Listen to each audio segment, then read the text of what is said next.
Hey everyone, welcome back. Thanks for joining us. Today we've got a brand new story to share with you. So let's begin. Dominic Foster adjusted his titanium Philippe watch, a symbol of his rise from South Boston's working-class streets to the pinnacle of Boston's financial elite. As he studied market trends on his monitors, his secretary's voice crackled through the intercom. Mrs. Foster is on line 1, asking about tonight's dinner. Put her through. Rachel's voice carried its usual polished charm. Dom, darling, just confirming you'll be at La Maison by 7. You know how Daddy gets when we're late. When have I ever been late, Rachel? His tone was neutral, masking the suspicion growing in his mind. As he ended the call, his iPad sync completed, revealing Rachel's deleted messages. One in particular stood out. Miss you already. Last night was incredible. When can I see you again? Dominic's fingers drummed against his desk. He pulled up another window, the private investigator's report. James Morrison, Yale Law, third-generation wealth, partner track at his father's firm. The perfect match for Rachel's carefully curated image. Marcus, he called through the intercom. Get me everything on Morrison and Associates, specifically any accounts managed by Foster Capital. Right away, sir. Also, Miss Blackwood is here for your 2 o'clock. Mara Blackwood entered with the confidence of a former federal agent turned private investigator. She wasted no time. You've seen the texts? Show me what else you have. She laid out photos of Rachel and James, at the Four Seasons, at hidden restaurants, sneaking kisses in parking garages. But what caught Dominic's eye was a different set. Rachel with her parents, Howard and Diana Pierce, passing documents over lunch. The prenup expires in 63 days, Mara explained. They've been planning this for months. Howard Pierce has been quietly liquidating assets, moving money offshore. They're preparing for war. Dominic picked up a photo of Rachel laughing with James. They have no idea what war really is. Howard Pierce had inherited a shipping empire and squandered it on bad investments and worse habits. The Pierces had been social climbing through strategic marriages for years. Rachel's sister, Jessica, had done the same, leaving her first husband bankrupt in a remarkably similar scenario. And Morrison, trust fund baby, gambling problem, cut off by his father 2 years ago. He'd been embezzling from client accounts to maintain appearances. Rachel had been helping him cover it up. Dominic straightened his bespoke suit. Prepare everything. When they make their move, I want to be ready to destroy them so completely they'll never recover. At 6:45 p.m., Dominic's town car pulled up to La Maison's entrance. The maitre d' greeted him with practiced deference. Your party is already seated. Rachel's smile was radiant as he approached the table, but now he saw the calculation behind it. The way she touched her pearls, his anniversary gift, felt like another betrayal. Daddy's ordered the most wonderful wine, she said. Howard Pierce sat like a king, silver hair and tailored suit projecting old money confidence. Ah, Dominic. I took the liberty of ordering the 82 Lafayette Rothschild. Special occasion and all. Diana Pierce's socialite smile was fixed in place, but her eyes darted toward the entrance. Something was in motion. As the $5,000 bottle of wine arrived, Howard raised his glass. To family, Dominic noted the slight tremor in Rachel's hand as she lifted her wine. The pearls at her throat caught the light. A $50,000 strand, now a relic of a lie. Everything about her was expensive, curated, fake. Throughout dinner, Howard kept ordering more extravagant dishes. Rachel excused herself to the bathroom 3 times, clutching her phone. Dominic remembered the message he had seen. Mom, I can't keep living this lie. James makes me feel alive in ways Dom never could. Diana attempted small talk. The Whitmans were asking about your new property development in the Seaport District. Such an exciting project. Dominic sipped his water, watching Rachel return, her face set with determination. The same expression she wore in court before delivering a killing blow. Dom, she said, cutting through the restaurant's ambient noise. We need to talk. Dominic sat back, pulling out his phone. Actually, Rachel, I believe we do. Rachel had rehearsed this moment countless times. The Lafayette Rothschild provided liquid courage. She had practiced her speech in front of her mirror until it felt natural. Inevitable. She began. Her voice steady despite her racing heart. I've been doing a lot of thinking about us. About our future. She glanced at her mother, who gave an imperceptible nod. We've grown apart. We're different people now than when we married. Dominic sat motionless, his expression unreadable. The passion, the connection we once had, it's gone. I think we both know this isn't working anymore. She twisted the napkin in her lap, her only outward sign of nervousness. I want a divorce. Silence stretched between them. Howard refilled his glass, expecting a long, messy conversation. Diana's smile remained, though her eyes betrayed anticipation of the drama to come. Instead, Dominic calmly pulled out his phone and pressed a single number. Miss Blackwood. Execute Protocol Alpha. Rachel's phone buzzed immediately. She reached for it, expecting a message from James. Instead, she stared at the notification in disbelief. Cards declined. Account access restricted. Her voice cracked. What did you do? Before Dominic could answer, Howard's phone chimed. His face reddened. This is outrageous. How dare you interfere with my club membership? Diana gasped as she checked her own phone. Howard, the foundation. Someone leaked. The board is calling an emergency meeting. Dominic leaned forward, his voice conversational. Oh, I'm just getting started. Rachel's face drained of color. Your lover, James Morrison? He's about to learn that his promotion has been canceled. Funny how many of his firm's clients have portfolios managed by Foster Capital. How did you? Rachel's voice faltered. Dominic smirked. Technology can be so temperamental, darling. iPads syncing unexpectedly, text messages restoring themselves. It's almost as if the universe wanted me to see your conversations with Jay about your passionate meetings in Providence. Howard slammed his fist on the table. You working-class thug. You think you can threaten us? The maitre d' approached. Mr. Foster, is everything all right? Dominic stood, straightening his tie. Perfect timing, Antoine. These three will be handling the bill tonight. I'm sure Howard's American Express black card still works. He paused, checking his phone. Well, for the next few minutes at least. Rachel's voice shook with genuine fear now. The prenup? Dominic laughed, devoid of humor. You really think this is about money? He turned to Diana. Why don't you check your email? The one about the Miller account went to the entire foundation board. They're particularly interested in the insider trading dating back to 1992. Diana's phone slipped from her trembling fingers, clattering against fine china. You've just killed your own career, Rachel spat.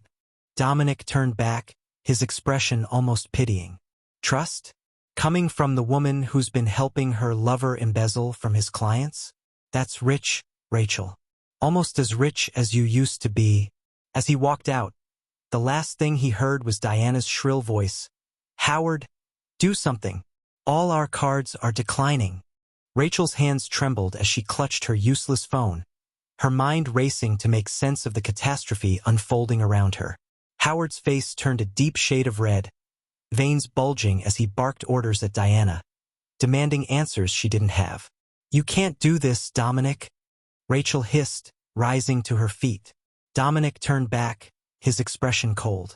Rachel, you and your family have spent years orchestrating financial ruin for others. It's only fair you experience it firsthand. Howard lunged forward, grabbing Dominic's sleeve. You think this is over? You have no idea who you're dealing with. Dominic smoothly extracted himself, adjusting his cufflinks. Oh, I know exactly who I'm dealing with. A failing patriarch who thought his wealth made him untouchable. Tell me, Howard, how does it feel to watch everything slip through your fingers? Rachel's stomach twisted as she noticed the restaurant staff whispering, their gazes flitting between her and her parents. Even now, appearances mattered, and the humiliation of public disgrace clawed at her composure. Howard sat back down, gripping his glass with white-knuckled force. This isn't over, he seethed. Dominic smiled, a slow, deliberate expression that sent a shiver down Rachel's spine. "Yes, Howard. It is." With that, Dominic strode out, leaving behind the wreckage of their carefully curated world. Outside, Mara Blackwood stood waiting by the sleek black town car, arms crossed as she studied Dominic's face. "Phase 2, she asked. He nodded. "Morrison's firm?" Mara smirked. "The partners received the evidence 15 minutes ago. James Morrison is about to become very unpopular." Dominic slid into the car, exhaling slowly. The night air felt crisp, charged with the electric energy of vengeance well executed. "Good. Let's move to the next phase." As the car pulled away, he glanced down at his phone. A new message flashed across the screen, sent from an unknown number. "You've won this round, but you can't destroy us all." Dominic chuckled, shaking his head. "Watch me." James Morrison paced his office, his usually impeccable suit rumpled, beads of sweat forming on his brow. The weight of his world collapsing around him was suffocating. His phone vibrated incessantly. Messages from colleagues, urgent calls from clients demanding answers. He ignored them all, his focus locked on the damning documents spread across his desk. Evidence of his embezzlement. Transactions he had buried under layers of false accounts. Numbers he thought no one would ever piece together. But Dominic had.